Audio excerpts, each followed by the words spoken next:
अस्सलाम वालेकुम वरहमतुल्लाहि वबरकातुहू। दोस्तों आउं आहियां अली हसन अब्बासी। अवां जेकॾहिं मुंहिंजो चैनल पहिरियों दफ़ो ॾिसी ॿुधी रहिया आहियो त बराए महिरबानी मुंहिंजे चैनल खे सब्सक्राइब कंदा, बेल आइकन खे क्लिक कंदा ऐं जेकॾहिं मुंहिंजी ऑडियो पसंदि अचे त उनखे लाइक कंदा ऐं कमेंट बॉक्स में पंहिंजी राय खां आगाह कंदा। किताब जो नालो आहे मुहबतुनि जो शहर ॿुड़ी महल। कहाणीकार महमूद मुग़ल। छपाईंदड़ काछो पब्लिकेशन, कराची सिंध, जुलाई 2018। हिन किताब जी 17वीं आख़िरी कहाणी आहे। कहाणी आहे पाचको। पंहिंजे हथनि ॾांहुं निहारींदो थो रहे, लॻेसि थो उहे अजायूं हरकतूं पिया कनि। अल्फ़ ते ज़बर आहे, रे ते बि ज़बर आहे। अकरम लिखिबो, अकरम। मीम ते पेश लॻंदो। सोचींदो रहे थो। आङुर जे दाइरे खे मीम ते दॿाइण जी कोशिशि करे थो। ज़ोर ॾिए थो, आङूठे जो दॿाउ वधाए थो। हवा में संदसि दॿाउ ॾींदड़ हथु हेठि झुके थो त हू पाण बि ॿीणो थो थी वञे। नजमा जो आवाज़ु छिरकाएसि थो, नेरनि हिते खणी अचां। हू हिकदमि सिधो थो थी वञे। पंहिंजे हाल ते शर्मसारी थी लॻेसि। नजमा हिक नज़र में सॼो मंज़रु मेड़े थी वठे ऐं लवाईंदी ॻाल्हि वधाए थी। नेरनि हिते कंदे या आगुर में? हिते ई खणी अचु। हू मुड़के थो। नजमा अखियूं हटाए थी ऐं हिकदमि ॿाहिरि मुड़ी थी वञे। गुलाब साम्हूं रखियल पाचके ॾांहुं निहारे थो। सिधो थी वेहे थो। लॻेसि थो चेले में ॼण को वात अथसि जेको रड़ियूं कंदो थो रहे। हाणे वधीक न झुकाए साहब, हाणे दम नाहे। साहब ते अंदरि ई धूमे थो। साहब साहब साहब। हू हथु वराए पुठीअ ते फेरे थो।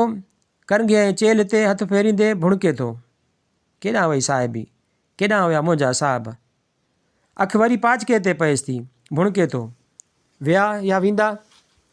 हथु वधाए थो। पाचके जे ॿाहिरां छुहे थो। कननि में मशीनुनि जा आवाज़ गूंजनिसि था। परियां किथां आवाज़ु अचे थो, साहब घणा पेज थिया आहिनि? प्लेट जे खड़के ते वरंदी किथे गुम थी वञे थी। चांहि जो कोप सासर खट ते रखंदे नजमा जो हथु लुॾियो हो। पिंडीअ में मानी सही सिधी लेटियल आहे। हथ जे हल्की लोॾ सां चांहि कोप मां छुलकी संदसि तरीअ खे पुसाईंदी बसीअ में वेही रही आहे। नजमा ॼण शर्मसार थिए थी। गुलाब हथु मथे करे थो, ख़ैरु आहे, उहो ई बसीअ में खाईंदुसि। नजमा माठि करे वेहे थी। हू चांहि सासर में उते थो। मानीअ जो गिरह खणी चांहि जो ढुक सड़क करे गॾु खणे थो। पोइ छा था कयो हिननि जो? नजमा पाचके ॾांहुं इशारो थी करे। गिरह गुलाब जे निड़ीअ में अटके थो, पर पोइ गीत सां हेठि लही थो वञे। ॾिसां थो, हू गिरह भञे थो। जेकी वणेव सो कयो, बाक़ी उहो गंदु घरां कढो साईं। उहा ॿीअ खट ते वेहे थी। खट ते रखियल कपिड़ा सिधा करे विढ़ण लॻे थी। गुलाब अंदर में वधंदड़ घाव खे महसूसु करे थो। उन गंद असांजो पेट पालियो आहे नजमा। हू मानीअ जो गिरह खणी चांहि सड़क करे थो। वॾी उमिरि जो साथ आहे इहो गंद। नजमा जो हथु बीहजे थो।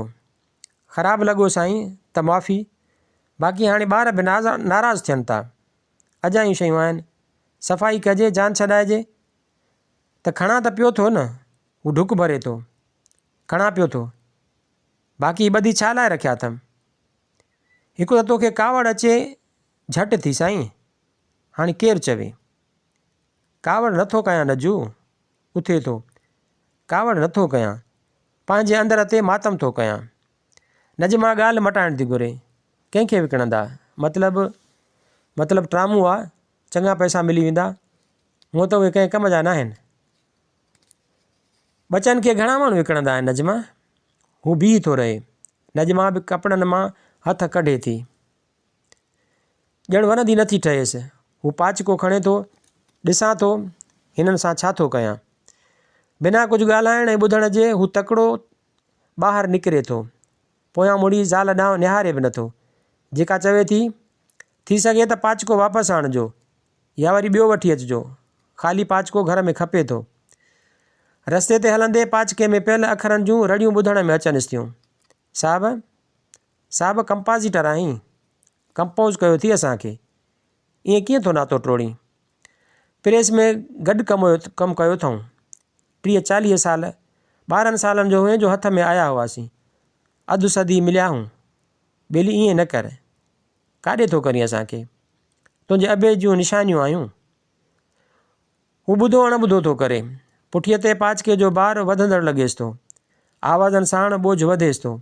साम्हूं रक्षा करण जो सोचे थो त ओचितो वहंदड़ वाह ते नज़र पवेसि थी। रुख मोड़े थो वठे। कपर खां हलंदे हिक जाइ ते साए गाह ते पाचको ऊंधो थो करे। टामे जा अखर स्लेबूं पटियूं गाह ते विखरी वञनि था। हू उन्हनि खे चौधारी पाथारे विच में वेहे थो, भुणके थो।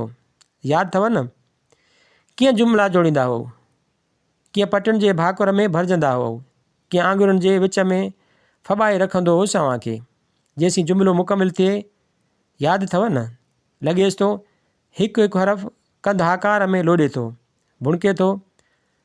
अधु सदीअ जी संगत आहे पंहिंजी टामे ऐं हिननि हथनि जी।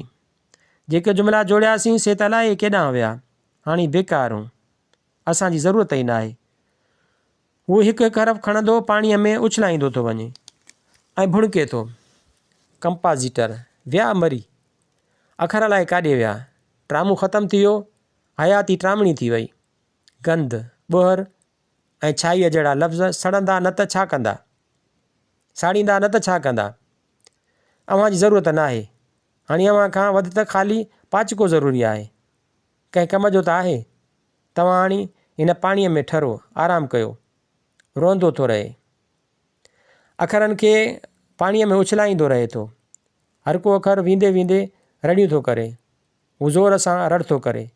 छा करे साहिबु? कुझु कलाकनि खां पोइ उते हिकु ख़ाली पाचको ॿिनि सेरी हेठि रखियलु आहे।